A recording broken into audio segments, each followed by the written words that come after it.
అందరికీ నమస్కారం. నాయకుడికి తన పాలన మీద నమ్మకం ఉన్నప్పుడు ప్రజల ముందు తాను చెప్పింది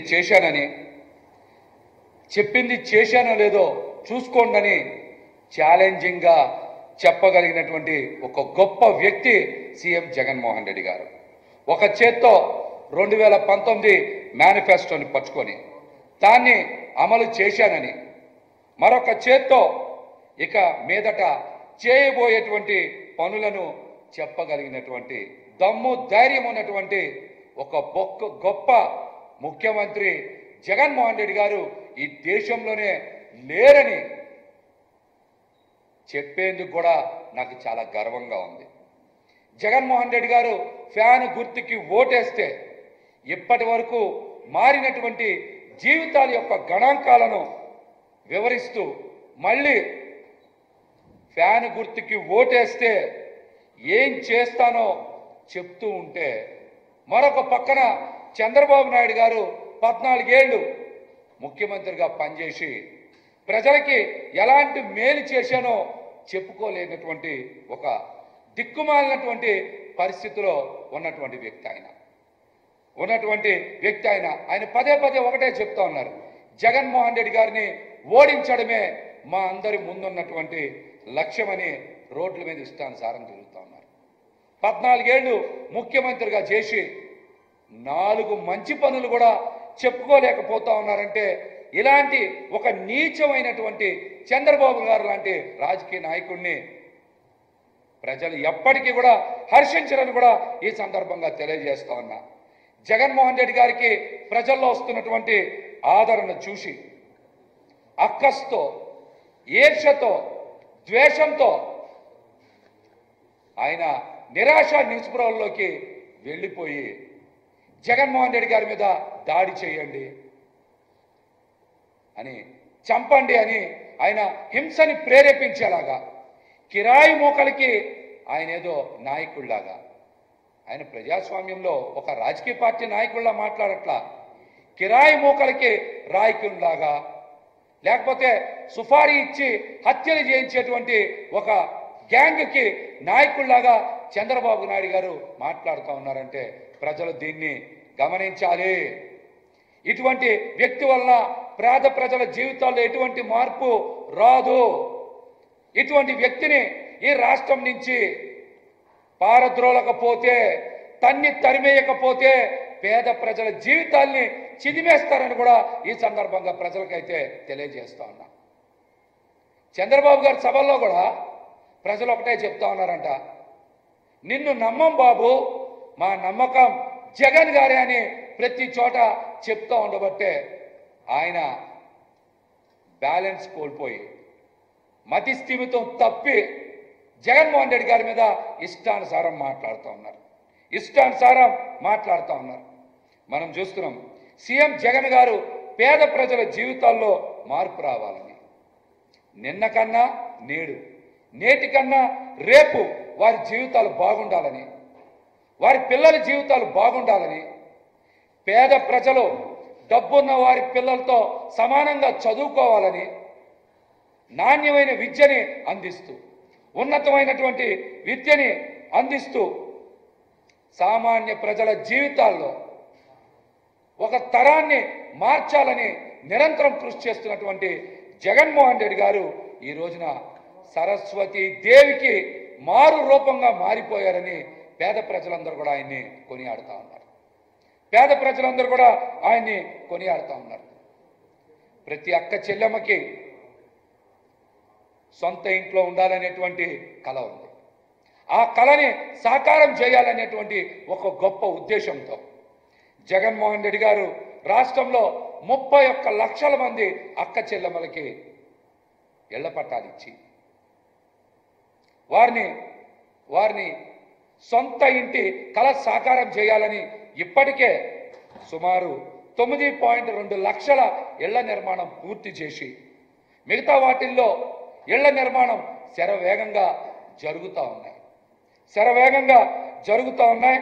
మరి మళ్ళీ ఆయన ముఖ్యమంత్రిగా ప్రమాణ స్వీకారం చేసిన తర్వాత చాలా వేగంగా ఆ ఇళ్ల నిర్మాణం పూర్తి చేసి అక్క చెల్లెమ్మల సొంత ఇంటి కలని సాకారం చేసి పూర్తి చేస్తానని కూడా ఆయన హామీ ఇస్తా ఉన్నారు.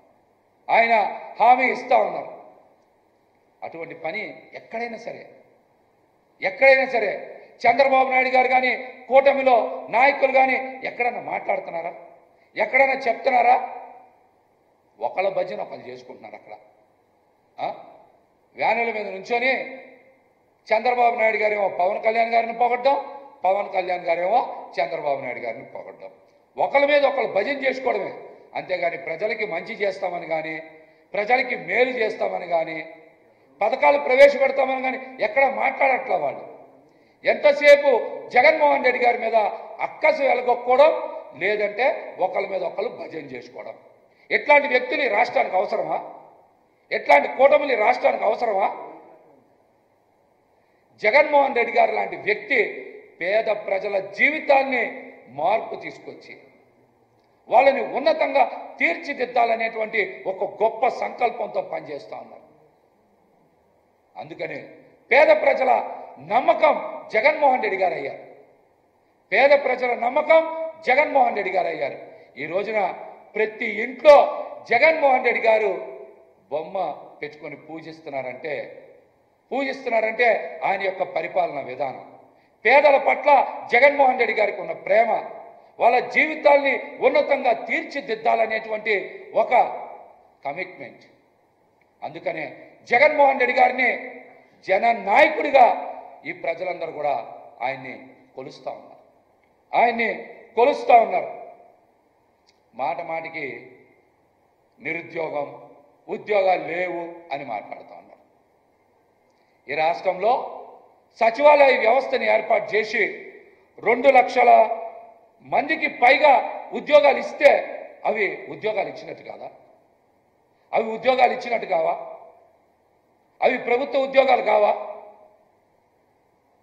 నిరుద్యోగం మీద కూటమిలో ఏ నాయకుడితో అయినా సరే, చంద్రబాబు గారితో అయినా, పవన్ కళ్యాణ్ గారితో అయినా, ఆ పార్టీలో ఏ నాయకులతో అయినా సరే, నిరుద్యోగం మీద చర్చించేటువంటి దానికి మేము బహిరంగంగా సిద్ధంగా ఉన్నాం. గణాంకాలతో సహా బయటికి వస్తాం. ఎవరైనా సరే దీని మీద మాతో మాట్లాడచ్చు. జగన్మోహన్ రెడ్డి గారు ప్రవేశపెట్టినటువంటి పథకాల్ని మేము కొనసాగించాం అని చెప్పే దమ్ము చంద్రబాబు నాయుడు గారు అంటే కోక్ కానీ ఆయన కూటమికి కానీ ఉందా? ఈ సవాల్ని స్వీకరించాలి.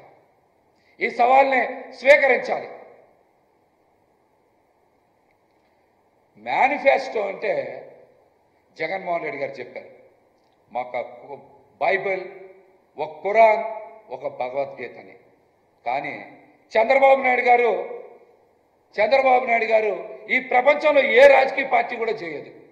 వెబ్సైట్లోంచే మాయం చేసినటువంటి వ్యక్తి, మేనిఫెస్టోనే వెబ్సైట్లోంచే ఆయన మాయం చేసినటువంటి వ్యక్తి.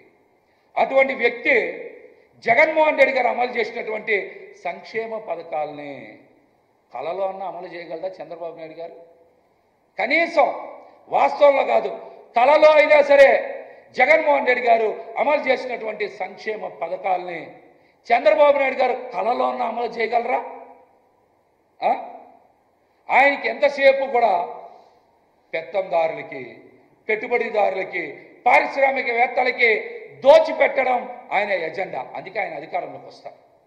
వాళ్ళకి దోచిపెట్టడానికి ఆయన అధికారంలోకి వస్తారు.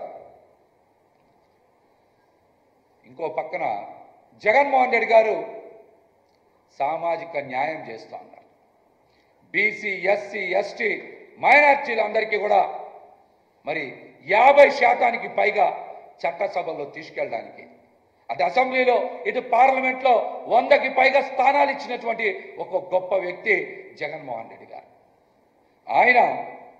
ఆయన ఈ వర్గాలన్నీ కూడా చట్టసభల్లో ప్రవేశించాలి, వాళ్ళ ఆత్మగౌరవం పెరగాలనేటువంటి ఒక గొప్ప సిద్ధాంత భావజాలంతో ముందుకెళ్తున్నారు. కాబట్టినే ఆయన అంబేద్కర్ గారి ఆలోచన విధానాన్ని వాస్తవ రూపంలో అమలు చేస్తున్నారు. కనుకనే జగన్మోహన్ రెడ్డి గారిని సామాజిక విప్లవకారుడని ఈరోజు రాష్ట్రంలో బీసీ, ఎస్సీ, ఎస్టీ, మైనార్టీలందరూ కూడా కొనియాడుతూ ఉన్నారు.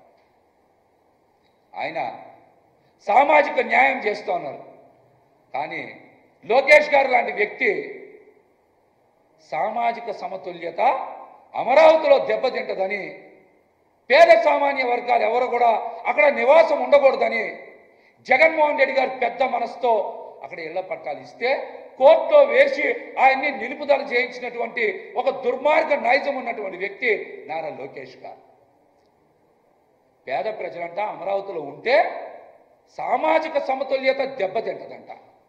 మరి సామాజిక న్యాయం పేరుతో జగన్మోహన్ రెడ్డి గారేమో బీసీ, ఎస్సీ, ఎస్టీ, మైనార్టీలందరూ నా వాళ్ళందరూ బాగుండాలని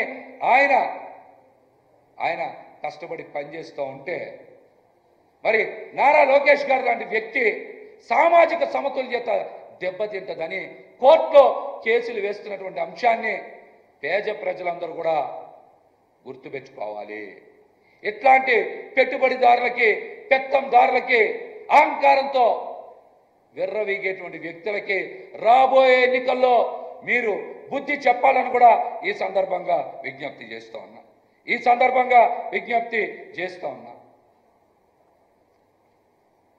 పవన్ కళ్యాణ్ గారు నిన్న కూడా ఏదో మాట్లాడుతూ ఉన్నారు. అసలు కాపులకి మేలు చేసింది జగన్మోహన్ రెడ్డి గారు కాదా? కాపుల్ని మోసం చేసింది చంద్రబాబు నాయుడు గారు, పవన్ కళ్యాణ్ గారు కాదా?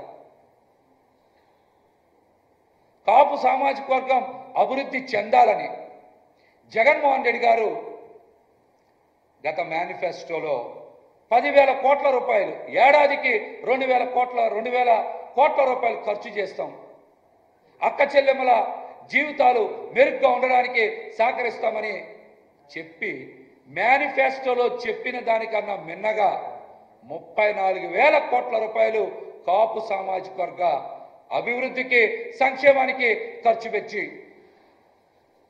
కూటమి కన్నా మిన్నగా అసెంబ్లీ, పార్లమెంట్ స్థానాలు ఇచ్చినటువంటి గొప్ప వ్యక్తి జగన్మోహన్ రెడ్డి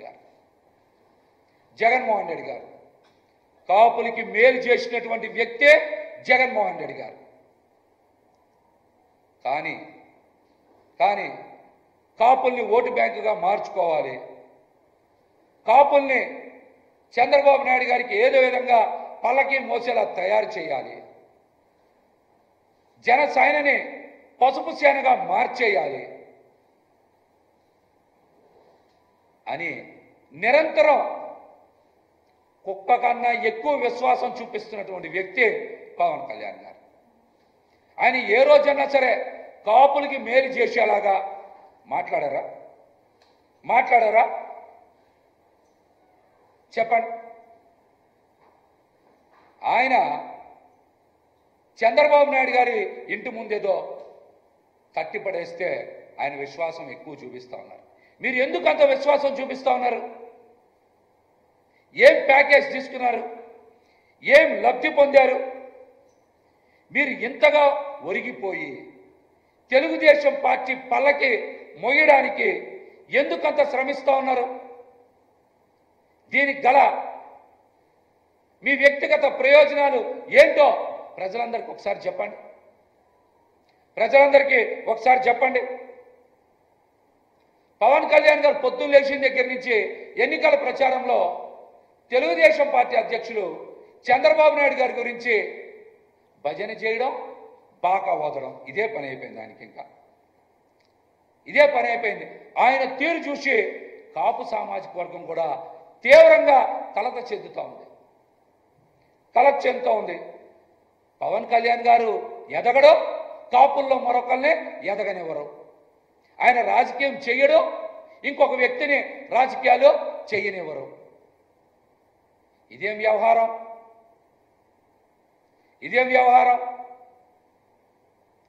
మీ తీరు పట్ల కాపు సామాజిక వర్గం తీవ్రంగా నష్టపోతూ ఉంది. కాపు సామాజిక వర్గ ఆత్మ గౌరవం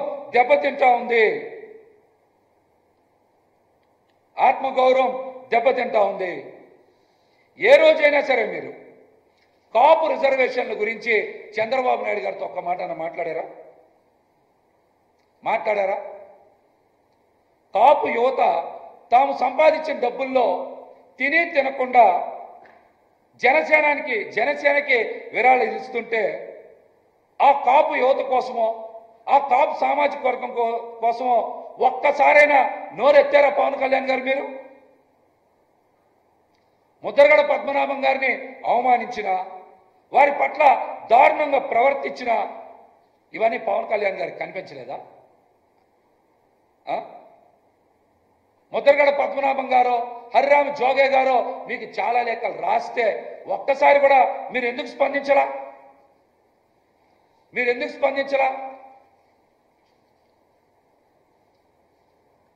ఈ అంశాల మీద మీరు సమాధానం చెప్పండి. చంద్రబాబు నాయుడు గారు అరటిపండు తినేసి ఆ తొక్క మీద విసిరితే ఆ తొక్కకే మీరు కింద పడ్డారు కదా. మీరు జనసేనని పసుపు సేనని అందుకే మార్చారా? మీరు జనసేనని పసుపు సేనగా అందుకే మార్చారా? దీనికి సమాధానం చెప్పండి. పవన్ కళ్యాణ్ గారి జీవితంలో ఏది పర్మనెంట్ కాదు, అన్నీ టెంపరీనే. ధర్మం మాట్లాడితే పవన్ కళ్యాణ్ గారు అక్కడ నిలబడరు. దొంగలు మాత్రమే, లేకపోతే దొంగల పక్షానో పవన్ కళ్యాణ్ గారితో ప్రయాణం చేస్తారు, లేదంటే ఆయన దొంగలతో ప్రయాణం చేస్తారు. 2 రోజుల నుంచి సోషల్ మీడియాలో చూస్తూ ఉన్నాం.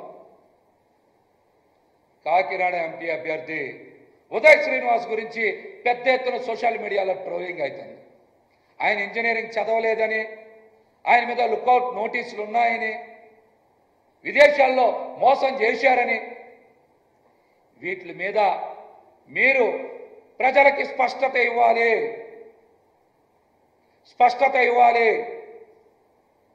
విదేశాల్లో లుకౌట్ నోటీసులు ఉన్నటువంటి వ్యక్తిని పక్కనేసుకొని ప్రచారం చేస్తున్నటువంటి మీరు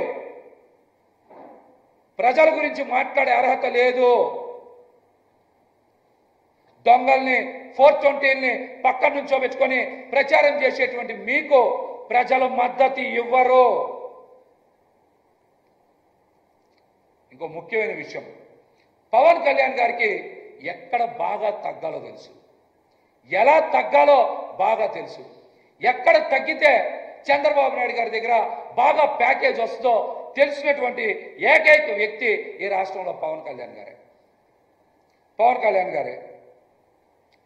కెమెరానో లైట్సో లేదో ప్యాకేజీ ఉంటేనే ఆంధ్రప్రదేశ్ ప్రజల వంక చూస్తారు, లేకపోతే ఆయన ఎప్పుడు చూడరు. ఆయనకి ఆంధ్రప్రదేశ్ ప్రజలు కూడా గుర్తుకు రారు. గత ఎన్నికల్లో గాజువాకలో ఓడిపోయారు. ఏ రోజైనా సరే గాజువాక నియోజకవర్గాన్ని 5 ఏళ్లలో సందర్శించారా?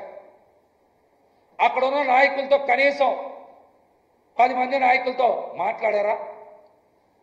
అక్కడ ప్రజా సమస్యలను ఏ రోజైనా పట్టించుకున్నారా? భీమవరంలో కూడా ఆయన అల్లూరు సీతారామరాజు గారి విగ్రహం కట్టిస్తా, 1 ఎకరం ఇస్తా, 1 కోటి రూపాయలు విరాళం ఇస్తా అని మాట్లాడారు. ఇంతవరకు అటు గాజువాక ఇటు భీమవరం ఎప్పుడైనా సరే అక్కడ ప్రజలను కానీ ఆ ప్రజల సమస్యలను కానీ ఎప్పుడైనా పట్టించుకున్నారా? ఈ విషయాల్ని పిఠాపురం ప్రజలు కూడా బాగా గమనించాలి.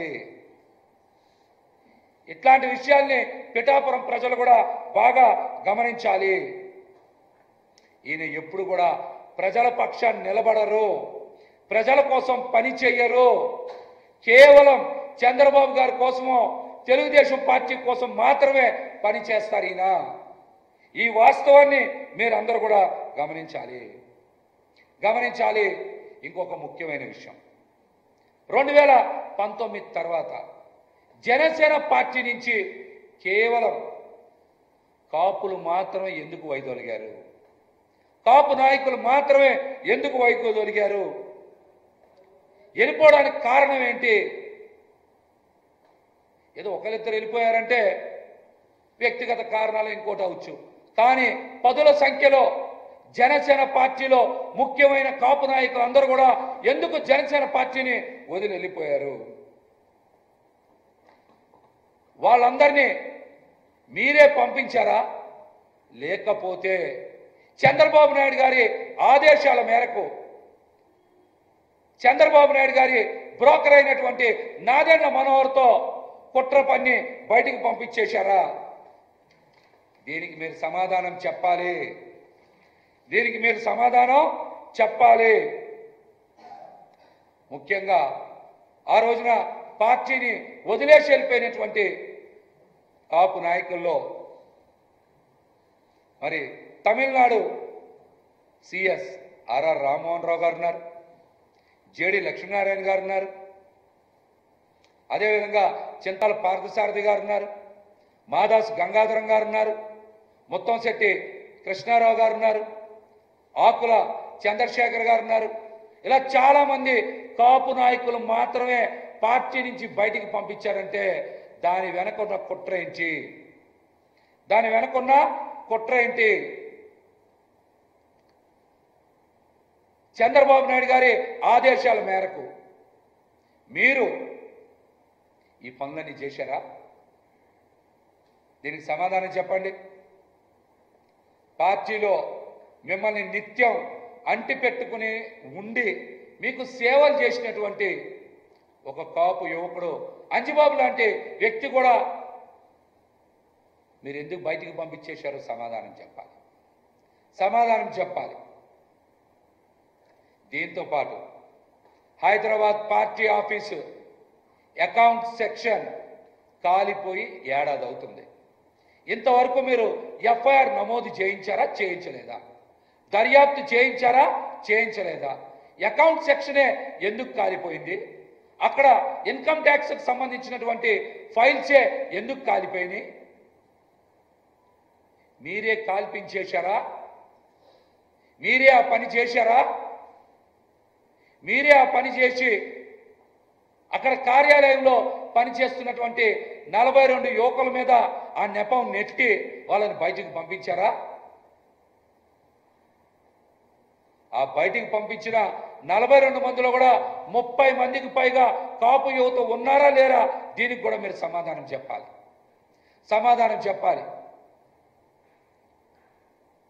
కాలిపోయిన ఫైల్స్ అన్నీ కూడా ఇన్కమ్ ట్యాక్స్కి సంబంధించినయేనా? అందులో ఏం రహస్యం దాగుంది? ఇట్లాంటి అంశాలకి మీరు ఖచ్చితంగా సమాధానం చెప్పాలని కూడా మేమైతే డిమాండ్ చేస్తాం.